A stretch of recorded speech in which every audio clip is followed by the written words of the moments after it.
Hello friends, मैं हूं देवेंद्र कौर और आप देख रहे हैं प्रो लाइफ। फ्रेंड्स, हम सबका व्यवहार और आचार विचार कितना अलग है। समाज में जिस तरह जी रहे हैं और जिस तरह हमारा चाली चलन और आचार व्यवहार होता है उससे थोड़ा डिफरेंट होता है या उससे थोड़ा अलग होता है एक बीमारी जिसको हम ऑटिज्म बोलते हैं। तो आइए फ्रेंड्स, आज इस वीडियो में हम जानते हैं ऑटिज्म के बारे में। ऑटिज्म क्या होता है और ये क्यों होता है और इसका होने के पीछे क्या कॉज है, उसकी सिम्टम्स के बारे में भी आज इस वीडियो में हम देखेंगे और उसकी डायग्नोसिस और उसकी ट्रीटमेंट के बारे में आज इस वीडियो में हम देखेंगे। तो फ्रेंड्स, अगर आपको ऑटिज्म के बारे में जानना हो तो इस वीडियो को एंड तक जरूर देखिए। अगर आप अभी तक हमारे चैनल को सब्सक्राइब नहीं किए तो चैनल को सब्सक्राइब करना मत भूलिए, ताकि आपको ऐसे ही हेल्थ से रिलेटेड इन्फॉर्मेशन इस चैनल पे समय समय पर मिलती रहती है।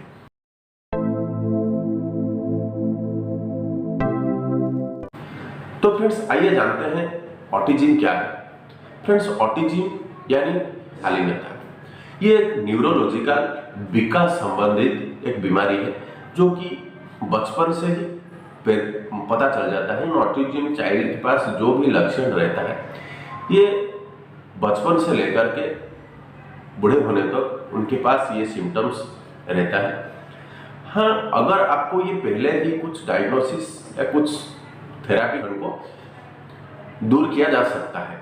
और ऑटिज्म बचपन से ही शुरू होता है और एज बढ़ने तक ये आपके साथ में ही रहता है। ऑटिज्म ये एक तरह की कंडीशन है जो कि आपको अगर देखा जाए 1000 बच्चा अगर एक दिन में पैदा होते हैं उनमें से 1 से 2 बच्चे को जरूर ये ऑटिज्म हो सकता है। ये डायग्नोसिस, ये ऑटिज्म आपको पैदा होने की 6 महीने बाद आप उनकी डायग्नोसिस करवा के पता लगा सकते हैं कि हाँ, ये बच्चे को ऑटिज्म हुआ है या नहीं, आपको पता चल सकता है। और फ्रेंड्स, ऑटिज्म एक प्रकार का डेवलपमेंटल डिसऑर्डर है जो कि आपकी कम्युनिकेशन स्किल के ऊपर हैम्पर करता है, इंटरेक्शन के ऊपर भी ये हैम्पर करता है। और ऑटिज्म होने पर ये आपकी पूरी जो नर्वस सिस्टम है, नर्वस सिस्टम को अफेक्ट करता है और उसके साथ साथ आपके इमोशनल और सोशल या फिजिकल हेल्थ के ऊपर भी ये अफेक्ट कर सकता है। तो इन कंडीशन को जनरली ऑटिस्टिक स्पेक्ट्रम डिसऑर्डर बोला जाता है। तो फ्रेंड्स, इसके कुछ कॉज के बारे में देखा जाए तो इसका कुछ कॉज आज तक भी पता नहीं लग पाया है। हालांकि कुछ रिसर्च के बाद पता चला है ये एक जेनेटिक डिसऑर्डर हो सकता है या एनवायरमेंटल कारण की वजह से ये प्रॉब्लम हो सकता है। और ये प्रॉब्लम जो कि गर्भ में पल रहे बच्चे की दिमाग के ऊपर सीधा असर डालता है और जिसकी बदौलत बच्चे को ऑटिस्टिक स्पेक्ट्रम डिसऑर्डर उनके पास डेवलप होता है। और फ्रेंड्स, कुछ रिसर्च के बाद कुछ कॉज के बारे में पता लगा पाए हैं, जैसे कि दिमाग विकसित करने वाली जीन में कोई गड़बड़ी अगर है या सेल और दिमाग के बीच संपर्क बनाने वाली जीन में अगर कुछ गड़बड़ी, गर्भाशय में पल रहे बच्चे को गर्भाशय में ही कुछ वायरल इन्फेक्शन या हवा पानी में परिवर्तन, ये हो सकता है। ये एक प्रकार का कॉज हो सकता है कि बच्चा इस वजह से ऑटिज्म फीचर्स उनके पास डेवलप हो सकता है।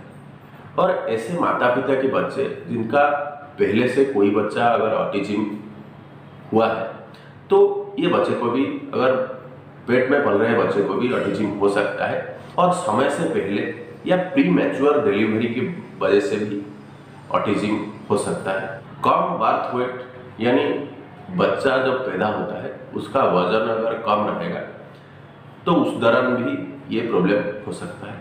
और ज़्यादा एजेड माता पिता की बच्चे के पास भी ये प्रॉब्लम हो सकता है। और जेनेटिक या क्रोमोसोमल डिफेक्ट की वजह से भी या जीन में अगर कुछ परिवर्तन होता है तो उन कंडीशन में भी ऑटिज्म फीचर्स डेवलप हो सकता है। और प्रेग्नेंट के दौरान यूज होने वाला कुछ दवाएं जो कि ये फीचर्स डेवलप करवा सकता है।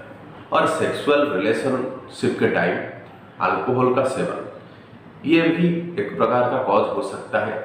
और बच्चा जब पैदा होता है, पैदा होने के समय बच्चे को जॉन्डिस या कामल में बच्चा अगर शिकार होता है तो उनके पास भी ये ऑटिज्म का लक्षण बड़े होते होते दिखाई दे सकता है। तो फ्रेंड्स, ये था कुछ कॉज के बारे में जो कि आपको इजीली पता चल जाएगा कि हाँ, इन सारे कॉज की वजह से आपके बच्चे को ऑटिज्म हो सकता है।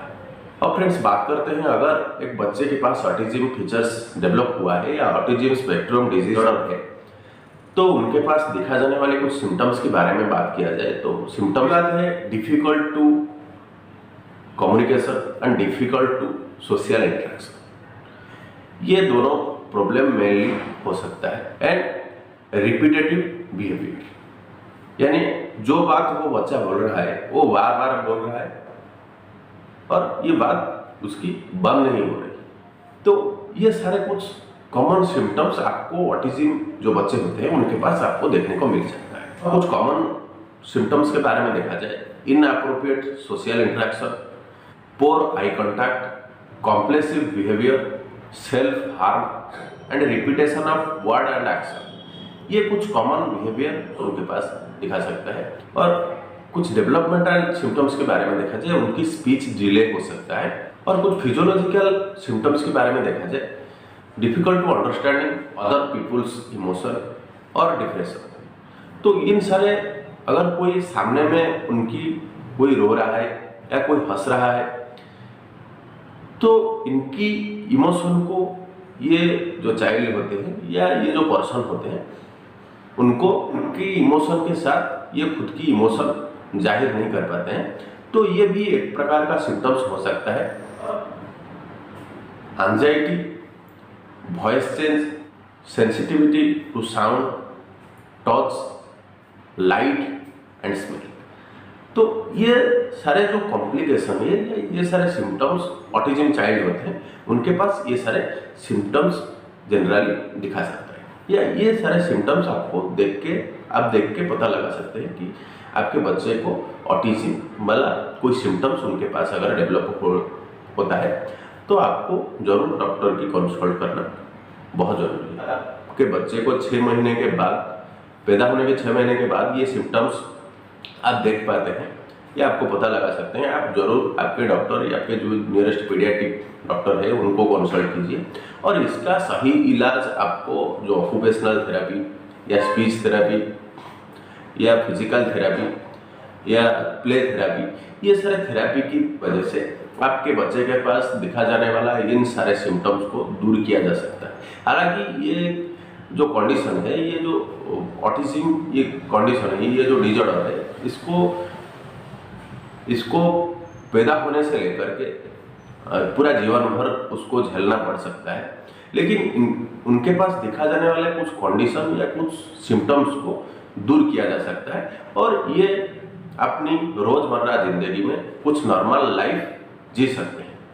और फ्रेंड्स, बारी आती है उसके ट्रीटमेंट के बारे में देखा जाए। ट्रीटमेंट आपको अगर कुछ न्यूरोलॉजिकल डॉक्टर को आप कंसल्ट करते हैं या साइकाट्रिक डॉक्टर को आप कंसल्ट करते हैं या पीडियाट्रिक डॉक्टर को आप कंसल्ट करते हैं तो वो पहले कुछ दवाई का या कुछ ब्रेन की स्कैन वगैरह ये सारी चीज़ करते हैं। लेकिन हालांकि उसमें कुछ फ़ायदा भी नहीं होता है।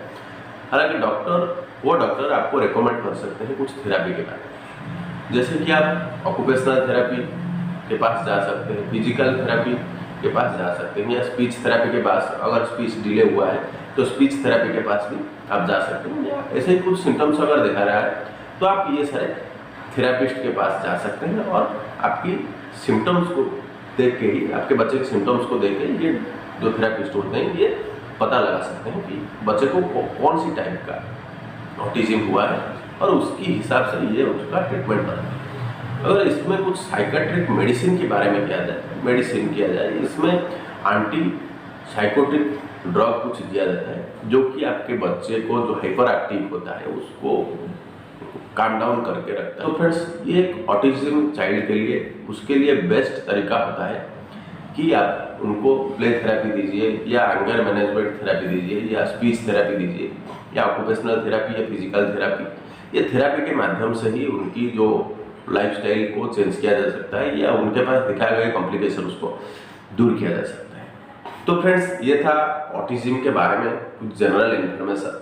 अगर ये वीडियो आपको पसंद आया या वीडियो में आपको कुछ जानकारी मिला और आपको अगर इसके बारे में और कुछ जानना है तो वीडियो के नीचे जरूर कमेंट कीजिए। मैं कोशिश करूँगा कि आपकी कमेंट को रिप्लाई देने के लिए। और वीडियो आपको पसंद आया तो वीडियो को लाइक करने के साथ साथ आपके दोस्तों के साथ शेयर जरूर कीजिए। और अभी तक अगर आप हमारे चैनल को सब्सक्राइब नहीं किए तो चैनल को सब्सक्राइब करने के साथ साथ बेल बटन को भी दबा दीजिए, ताकि ऐसे ही हेल्थ से रिलेटेड इन्फॉर्मेशन आपको इस चैनल पे समय समय पर मिल सकता है। तो फ्रेंड्स, आज के लिए बस इतना ही। मिलते हैं नेक्स्ट वीडियो में। तब तक के लिए स्वस्थ रहिए, सुरक्षित रहिए और प्रो लाइफ देखते रहिए। धन्यवाद।